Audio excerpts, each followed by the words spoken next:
morning and Good welcome. morning. Good morning. Welcome, Good morning, Victor. Joe. Yeah, Good morning. How are you, Joe? I'm feeling pretty good. Thank you You very know, much. amen. I'm feeling pretty good too. It's always a pleasure to be here with all of you, learning together, growing. Hopefully, you're following all the videos. Remember, there's millions of moving parts, and then the point is trying to give you those parts to make those connections, so you can see the greater picture, to see the purpose of this world, of your life, why you're here, what you need to do to live the life that we all want. Everybody wants to have a prosperous, fruitful, Exactly. joyful life.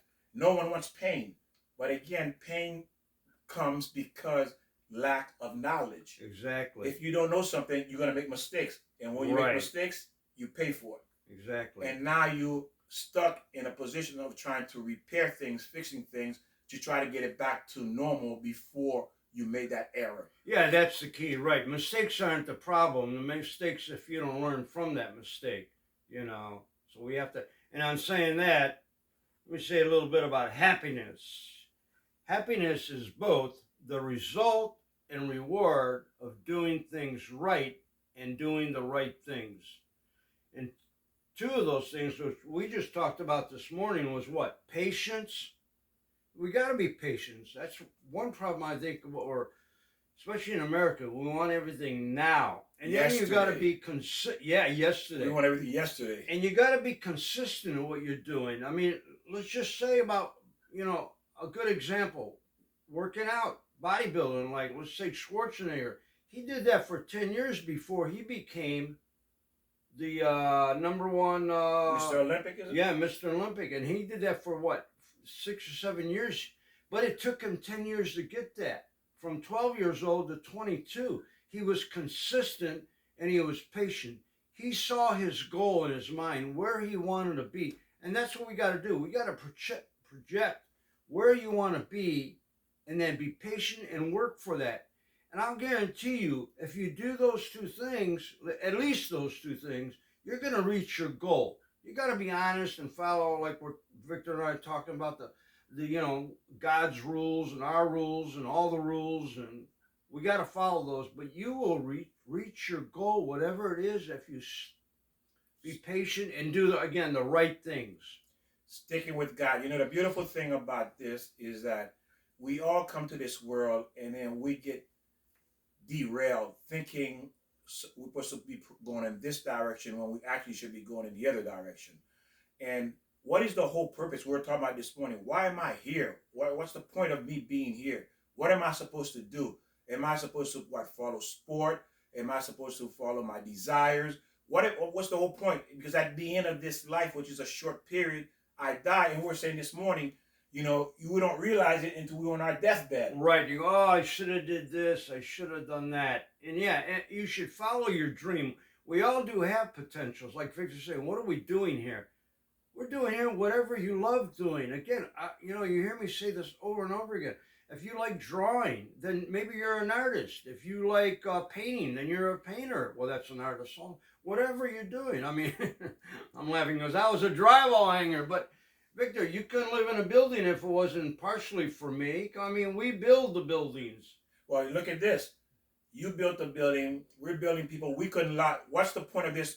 This world is a building. And the only way we can build this world is we have to build up each other. There you go. We are building up each other to become a better version of yourself. Right. Who doesn't want to be better than what they are? Right. Who doesn't want their kids to be better? And like you say, we get distracted. Why? Because everybody's telling you, oh, you don't want to do that. Do this. You should do that.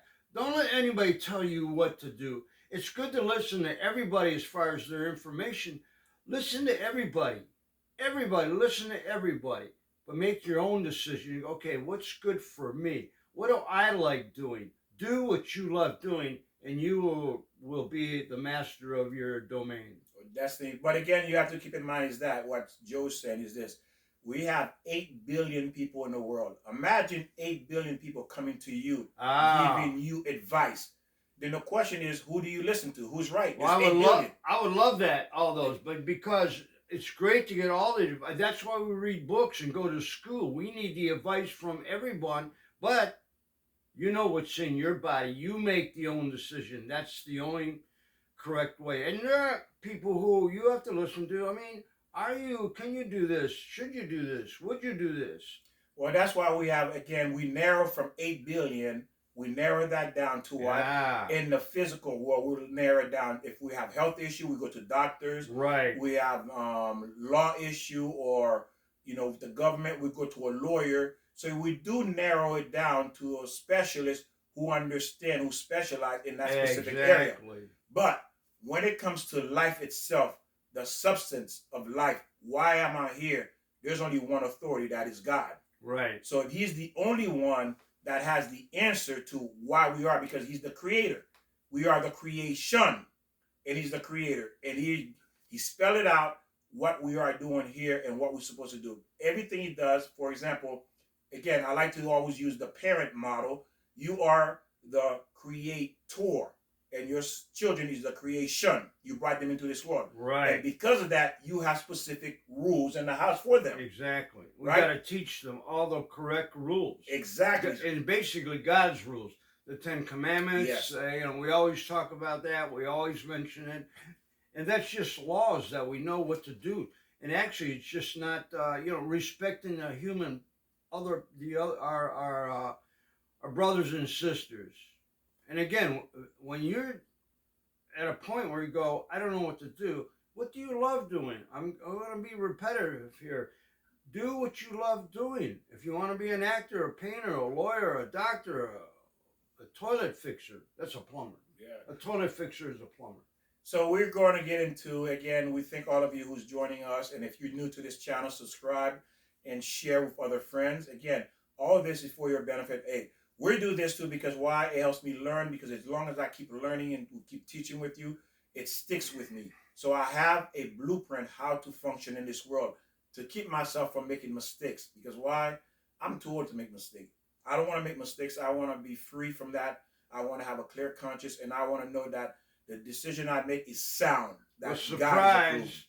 Mm-hmm. Surprise. Mm-hmm. You're still young. I'm still young. Yeah. We're going to make mistakes. Yeah. No, we don't want to. So we look for not making those mistakes. And that is the purpose of the Torah, the Old Testament, for you not to make those mistakes, those errors, because it's going to come. So there's 4 deadly ways that leads you to sinning. And we're going to discuss one of them. And one of them is money. Money is a very hot topic for everybody, because why? You simply cannot live in this world without money. Right. You can't. Well, again, Victor's right, because it's not about the money. It's about what the money will buy, will get you. We need food. I mean, you can grow your own food, but then you can't do everything. You can't dig your own well. You can't get your own gas from the ground. But wait a minute, I lost my train of thought here. Oh, yeah, money. Money, yes. Money, right. It's not the money. We don't work for money. We work for what the money is going to give us. Well, there are people who work just for the money. Right. Because, well, they're in hell now. Yeah, there you go. So they're just doing it for the money. Now, people who understand the purpose of money, those are the one on the right track. But how many people who really understand it and know how to utilize the money is what we're going to use. And what it can go either to the right or to the left. Because why? It depends your perspective, how you see money, and God is going to tell you how or what money is used for, what is its purpose. Money is nothing more than a tool, like a jack on your car. Right. It's a tool. It's a specific tool that does certain things. The only thing about money, again, what does a jack do? You get a flat tire. Right. You jack up the car. What does it do? It removes that stress you have. I have a flat tire. I can't go nowhere, right? That's what the jack does. Did you ever hear of money was also called notes? Did you know that? Money is called notes. And where does that come from? It comes from back whenever it was, how far back you want to go. There was no money exchange. It was called barter. It goes like, and we do that today even. It's like, Victor, you do this for me, and I'll come on work. I did that yesterday with Fred. Fred helped me move a washer and dryer, and I said, Fred, how much money? He said, don't worry about the money. I said, okay, I'll help you on a job for free. It's barter. And what happened then, it became so complex where everybody couldn't keep track. So then we wrote notes. It was, okay, Victor, I owe you 3 hours for helping me move the washer and dryer. So that note was actually money. So just to keep track. Money is just to keep track of where we are. and it allows us to gain access to things that we need to make our lives easier. So again, just like the jack, it makes our lives easier. So Right. now the problem is that we all know what money does to people.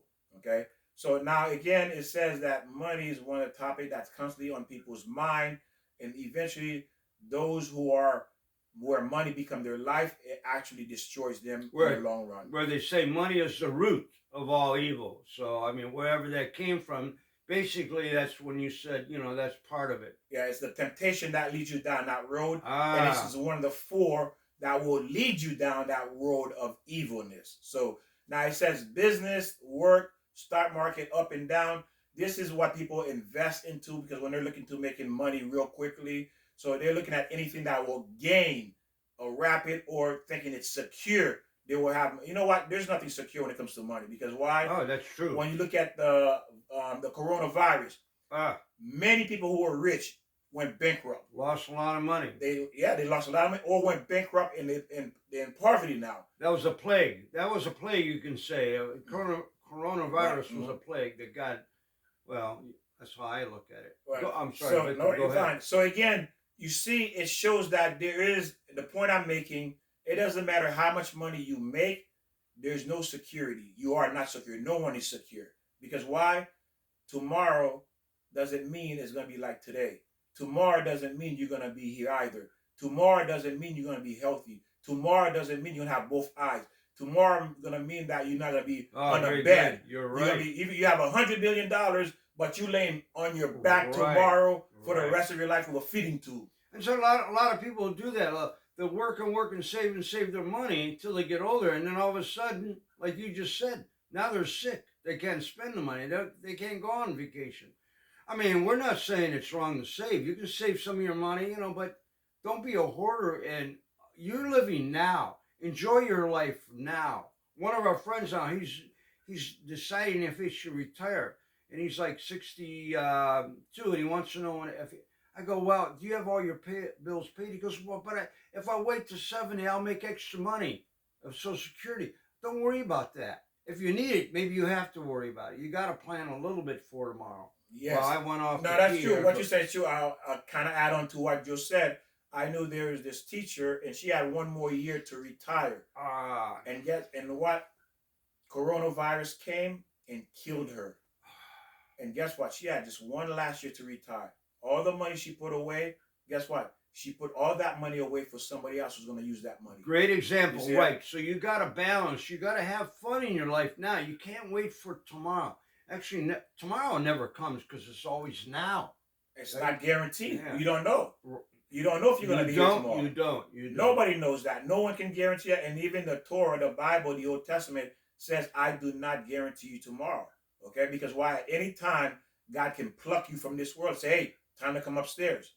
Judgment against you. So again, what it's about, this purpose in this world is about you becoming a better human being. And God is giving you every day an opportunity to refine yourself, right, to fix yourself. Right. You see, if you're a smoker or a drinker, alcoholic, or a cheater, or whatever, or in a bad relationship, or whatever the case may be, for you to fix it and get out and fix yourself to become a better person, not to be stuck in it. Because why?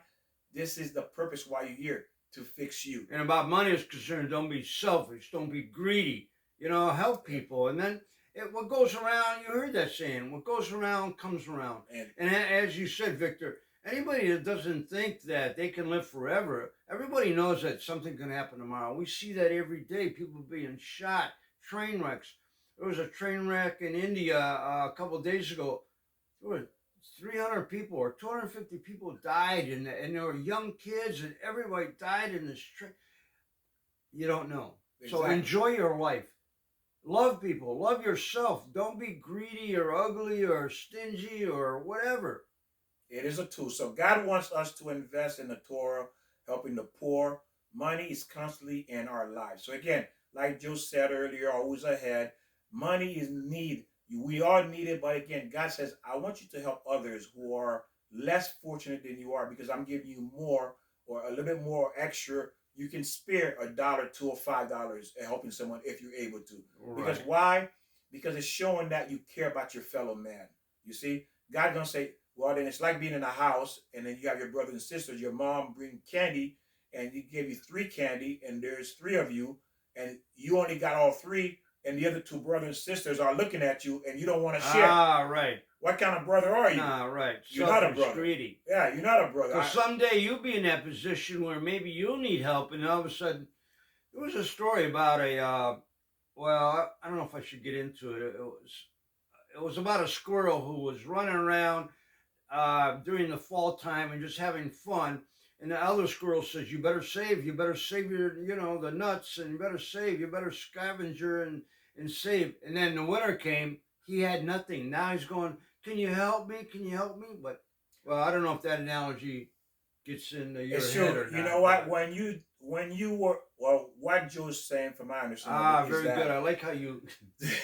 is that if you have the ability to help somebody, and that person knows you have the ability to help them, and you don't, when your time comes, which it will come, because what you do to other people goes around, comes around. Yes. Go ahead. That's where that saying comes from. What goes around comes around. Is that one day you're going to need them too. And guess what? They are entitled to do the same thing you've done to them. You know what? And you know what? It is the ugly thing when you can help someone and you turn your back, and now you in need, and you have the, what do you call it, the audacity to come knocking on someone and say, can you please help me? Yeah, right. Well, you didn't help me when I needed your help. Why are you coming to my door? Right. Why don't you go to someone else's door? And most good people will go, I'll help you regardless. Yes. Because they're with God. Yes. They know that God wants them to do the right thing. See, you always ahead, Joe. Right. And that is true. A good person, they won't even bring it up and say, well, remember I'm doing this? Because you're not allowed to do that. You're not allowed to say, hey, you didn't help me when I needed your help, but I'm helping you. Right. It's better you don't help them. That's what the Torah said. If you're going to tell them, do you remember you didn't help me and that's why I'm helping you? No, you can't bring that up. Yeah. Right. It says you better because why? You just committed a sin. You're not doing it because you really want to do it. You're doing it to prove you're right out of ego. It has nothing to do with you wanting to help them. So don't do it. If you're going to help them, zip it and just help them. Okay? So Rava was one of those big rabbis, says that when a person dies and he is going to judgment after his death in the court of heaven, the heavenly tribunal says to him, the court of heaven will say to every person, did you conduct your business transaction with trust in God, emunah? Who said that? Rava, one of the big rabbis in Pronounce that again. Rava. Lava. Oh, no, just lava. Lava. Yeah, R-A-V-A. Isn't that the same, the lava that comes down from the mountain? No, not that. Well, but it's pronounced the same, I'm saying. No, lava, not lava. Lava. Oh, okay. Yeah. So I'm still confused, but anyway, it says that why they're asking you about money first. Can you imagine that? Money. Did you conduct your business transaction with trust in God? Why not? Were you nice to Joe? Were you happy? Did you stop cheating on your wife? Did you stop cheating on your husband? Did you teach your kids? Were you nice to your neighbor? Did you complete your mission? Why is it that's the first question they ask you? Because why? It deals directly with money. You see that? Money. Because why? Money will throw everything off in your life. It's one of the 4 that will throw, but money's primary because why? Everybody has to utilize it. Okay, so it says, did you set aside? Also, they're going to ask you other questions. Now, these are the questions they're going to ask you, but again, the one they're going to ask you first. Out of all these questions, this is the one they ask you first, and these are the questions they're going to ask you too. Did you set a time aside to learn Torah? Did you engage in procreation? Did you wait and hope for the messianic salvation? Did you dove into wisdom? Did you learn Torah? Did you learn deeply and infer the things they were saying? Now, these are questions they could have asked you. Who's they? Who'd you say? That's what the courts of heaven tribunal. Oh, courts of heaven. Yeah, the angel's going to ask you. Okay. So now you're in court. This is the question they could ask you. All these other possible questions they could have asked you first, but they didn't ask you these questions first. So they used to say when you die, you go to Peter, Gabriel, or is Peter? Peter's at the gate. So you're saying it's court. It's a court tribunal, yeah. Right. Okay. So in court, they could have asked you these questions first. Right. But the one they're asking you, did you conduct your business transaction with trust in God? Yeah, that's what I'm saying, right? They'll ask you if you love God. I mean, yeah. Yeah, money. Like Okay. meaning that, did you cheat people? Right. Did you were selfish with your money? What did you do with the money? Right. It said it's only a limited consequences if the fear of God was in a person in a storehouse. So that means if this person feared God, really there's nothing for them to worry about, because if they had fear of God, then they would have done the right thing. If yes, then he will have favorable judgment. If not, then the judgment would not be favorable. Meaning that when they ask you this question, did you conduct your business transaction with trust in God? If this person feared God, he will have favorable judgment. It will be on his side. If he did not, it will be against him. Because why? Money will determine the kind of person you are, doesn't it, Joe? Oh, sure. Joe's kidding right. around all the time. Right. Joe said, right. Victor, if I won the lotto, I don't know if I would know you. No, I'm going to get greedy. Yeah, If I win the yeah, lottery, hey, it's mine. No. That's right. I said, Joe, who's Joe? Yeah. Well, you know Joe. No. Ah, Well, I don't know the Joe. Well, Victor's Yeah. a multi-millionaire. I mean, what I know, need to know Joe. I got to for. hang around with millionaires. If I'm Yeah. a millionaire. You know, you're Hey. not a millionaire, so I got to cut you out now. There you go, Joe. Hey, not Ah. only that, I'm going to stick my nose up in the air now. Can I do that, Joe? Really? Well, I don't know. That's Hey. what happens with money. Hey, you know your neighbor for 20 years. I don't know my neighbors. My neighbor's my best friend. He's That's not my right. best friend. Because you got all the money. You don't need anybody now because you got the money. Yeah, who are you? Who Ah. are you? Hey, do I know who God is? No. I got money. I don't need God now. I got all the money here. Look at, I got everything. Whipped cream puff, everything. Yeah. I don't need nobody. Well, that's in the Ten Commandments. Mhm. Somewhere it's buried. Well, even that's part of thou shalt not steal. That's probably involved with there. But, we're talking about righteousness. Yes. So it says, as soon as a person goes up to heaven, he or she will be asked a series of questions. And it says, did you do these things? And then it said, Mashia, the time of learning Torah, trying to have children, foundation of everything. Did you have fear of heaven? Fear of Almighty. Did you have the fear of Almighty? Did you have fear of heaven? Because if you did not have that fear of Almighty, will make sure that everything that you do were the right thing. And if you didn't, we will have to investigate everything you have done. So in other words, in heaven it says, they ask you a question, did you have fear of God?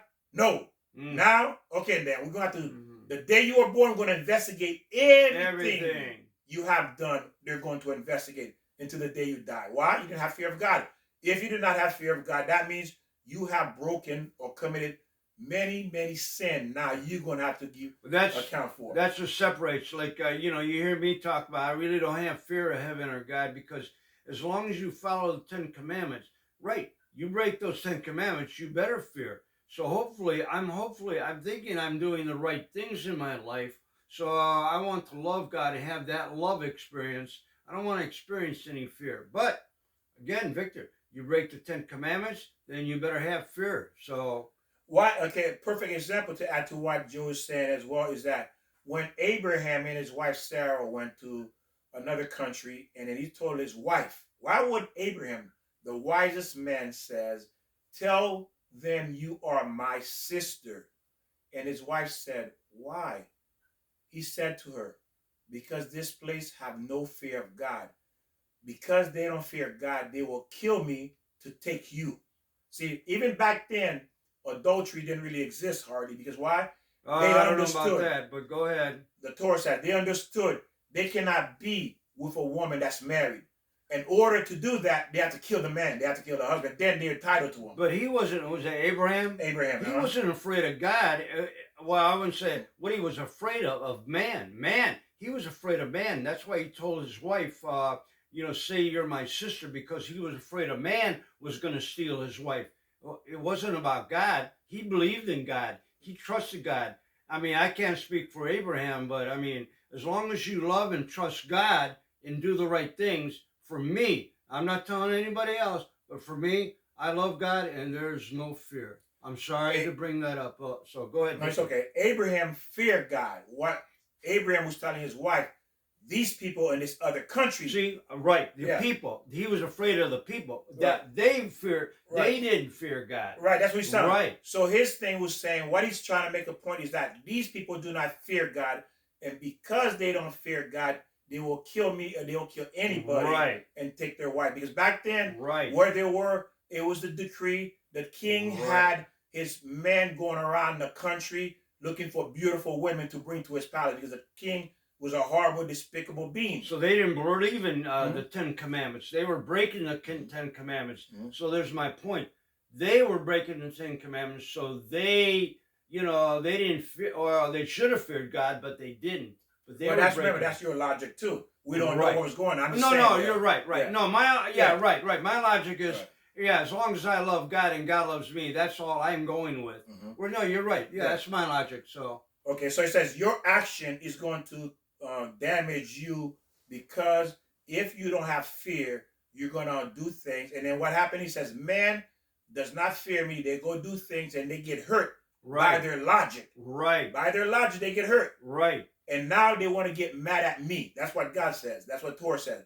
Men go do things. Right. And they break hurt the themselves. Ten Commandments. And then, they're hurting themselves. They should fear God. No problem with that. You should fear God if you're breaking the Ten Commandments. If you're not loving God, I agree, Victor, 100%. But if you love God and you're not breaking the Ten Commandments and doing the right thing, well, that's your decision. Me, I love God. God loves me. I have no fear. Well, again, the Torah speaks something completely opposite from that. It says there's no way you can love God without fear first. That's what the Torah says. The lowest level of fear, the lowest level of fear is fear of punishment. The highest level of fear is that I fear, for example, we were talking this morning that when you love someone, you're afraid of doing something to lose them. You're afraid of losing them. So that's the lowest fear. That's the lowest fear to reach love of God. And then that's when God says to Abraham, now I know you love me. Because Abraham had to go through the process of fear to reach that level to show the love. Now that love has developed to, I fear because I do not want to disappoint God. And that's where I was, sure. I mean, I made, in my past, there were a lot of mistakes. That's why we're here. We're here to fix ourselves. So I feared God. There was a lot of things I was doing wrong. If it was stealing, I stole things, and we did things in the past. But now, when you realize that what it's all about, again, I have no fear for God. I'm trying to not break the Ten Commandments. And then if I do, then there's fear that will come into me. So you make your decision. If you're shooting them drugs, ruining your own body, or whatever you're doing, breaking the Ten Commandments, yeah, Victor, you're right. You better fear. So, Let's define what fear really is. If you fear God, one, you don't worry. Two, you will never do anything that will hurt someone. And three, the devil cannot tempt you. Bingo, there's where I am. So, right, bingo, that's where I am. Well, again, if you ever got angry, you don't fear God. If you get angry, you don't fear God. So that's a lie. You cannot get angry and say you fear God. Well, I'm correcting that. Yeah, you're right. I'm just saying. Yeah, Victor's right. Yeah, and I get angry sometimes. So there is, I have to be. But the thing is one about fixing, trying to fix ourselves. So in my anger, I also say is a lot about the fever, the zeal. I don't get angry as much as I get zeal. I want to help people. So there's where I get angry, as far as, like, if you see a kid running in the street, you don't go, oh, come over here. You have to yell at him, get over here. There's where my anger is trying to protect and help people. That's what I feel like I'm doing. Well, again, it's a lot more detail to it. It's not what we're doing today, talking about that, but just for you to understand what the definition of fear really means. Fear means you do absolutely everything perfect. Because why? Why perfect? Because you're afraid. So you examine your action. Everything you do, before you think, before you talk, before you act, you're going to think it all the way through. Absolutely. Before you do anything. Because why? Because you're afraid of breaking that relationship with God, because you know what's going to happen. And if you fix yourself, again, repenting. Sure, I didn't say I've never made any mistakes, made many mistakes. But when you repent, and the idea is fix yourself. Now, I'm 80 years old. When am I going to fix myself? I'm trying to correct myself. And again, we all make mistakes, and we all whatever, sin, what you want to say. But if you try to fix that and ask God for forgiveness, that's what he said. Ask yourself for forgiveness, ask me for forgiveness, and learn from your mistakes. That's the bottom line. And why fear? Then you're doing something wrong. Again, you're driving down the street going 70 miles on 35. Well, you better fear because there'll be a cop around the corner. But if you're going 35 miles an hour in a 35-mile-hour zone, you're not going to be stopped for speeding. So why should you be afraid of the police at that moment, at that time, and that thought? And the reason, now that's a simple analogy Joe's giving you, but again, because you are dealing with an enemy, the devil, the Satan. He's created for that, and no man, pretty much every man has fallen to him, including the wisest man, King Solomon. Right. Okay, so Right. we're compared to King Solomon, we're completely a joke. So King Solomon fell, and he was the wisest man. So do you really think that if you can really live in this world, imagine this, you know, Adam only made one sin. We only hope we could have made one sin in one day. Every day only make one sin. And Adam only made one sin in his entire life. Can you imagine what that means for us, how many sins we're making daily? And then he feared God. So again, when you understand that, really understand fear of God, you have no idea. That means there's no sin at all. To fear God means you can't commit any sin. It just simply don't exist in your life. And to reach that point, it takes a lifetime of learning and connecting to God to be able to reach that point. Ah, there I am. Bingo. Right. So, and I'm not afraid of the devil. I tempt the devil. I'm not afraid of the devil. You know why? Because I have a shield on me, and that shield is God. And I try to work for that, keep that shield strong and faithful. As long as I have that shield. Hey, devil, where are you? I'm calling on you, devil. Come on, man. You know what? You can't tempt me. You know why? Because I have God is in my body. I'm in God. And so I'm trying to, that's my shield, and that's my hope. Now, I have to add to this is that there has not been anyone in the history of the Torah that says what Joe said. So there I'm the first. There I go. Because devil, if you're afraid of the devil, that's your problem, not mine. I am not. I'll say that again. Go on, Victor. Because there's no such thing. That's why they don't say in the Torah. It's because when people say certain things, because you haven't learned enough, is why we say certain things. So I want you to understand that. There's no one, there's not Moses, Abraham, Isaac, Jacob, all these great people never said that. Because why?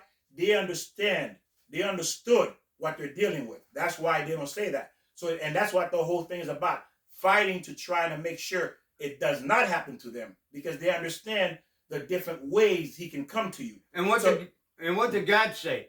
God said, I am with you. I will never, it's in the Bible. I'm sorry, I don't have that. I'm looking for it. God said, I will never leave you. God said that. I will. Now you can leave God, but God said, I will never leave you.